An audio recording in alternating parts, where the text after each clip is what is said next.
What?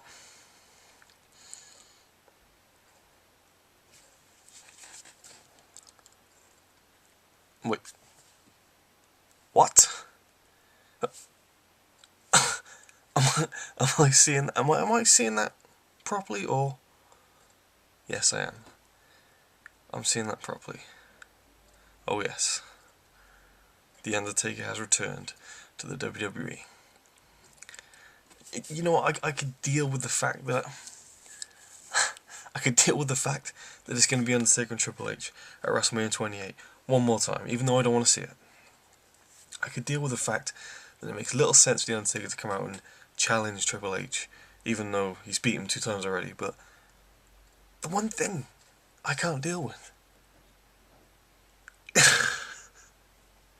is that god-awful hairpiece that The Undertaker is wearing. Now, there's been rumours going on for 6 to 8 months that The Undertaker shaved his head bald. I didn't know whether to believe it.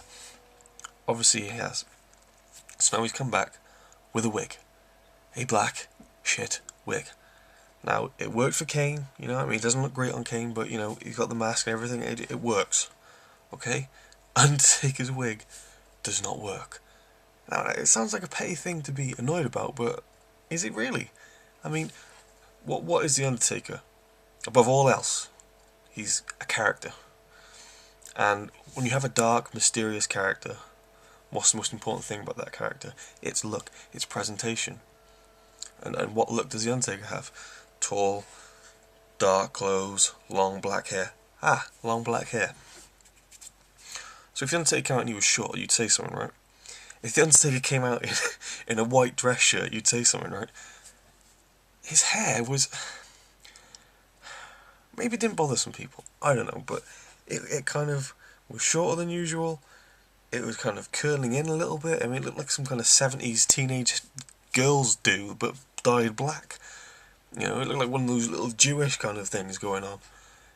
And it was like really sleek and shiny and just like clumps a little. And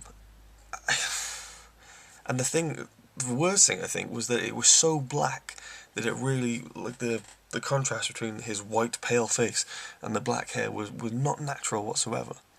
Not that it was that natural when he dyed his hair black in the first place, but you could just tell it was fake hair, and it was so bad. It ruined the whole thing for me. It really did. It just looked... Undertaker didn't look intimidating. He didn't look badass. He just looked like an old man who's wearing a wig. It was... it was almost as if Triple H was saying, "Nice try, Mark. I'll see you next year." You know, I mean, so bad. Raw was good. I mean, Raw was great, you know. Daniel Bryan and CM Punk had a hell of a match. You know, Jericho's finally getting involved with Punk. That was cool. You know, it was a good Raw. You know, Cena and Kane, that was good. You know, even though Cena did his kind of like, "I'm going to kill that guy. I'm going to kill him. I'm going to put him through the announce table, but first I'm going to take out each of the monitors so he doesn't get really hurt. And now I'm going to put him through the table again." That is just, I hate when people do that, especially Cena. But yeah, man. Undertaker and Triple H WrestleMania. Really not bothered with that. I mean, last year we had like, what? I think it was like 55 minutes of the show it took up last year. So now we're going to have like Cena, Rock, Undertaker, Triple H taking up half the show. I don't know if it's just going to be overbooked, oversaturated with too many epic matches, and it's just like no one else is going to have time to, you know, shine. But we'll see. But yeah, moral of the story, point of this video, Undertaker's hair is awful. I would rather seen him bald, which would have been shit anyway. So yeah, Undertaker, can you just waited another year to cut your hair, man? I mean, you must be a millionaire by now. What, just spend, you know, tens of thousands of dollars on proper extensions that look exactly like the hair you used to have. You know, put a bit of effort in. Look like they just went to a Halloween clearance sale and bought the first black wig they found. Really disappointing. There you go.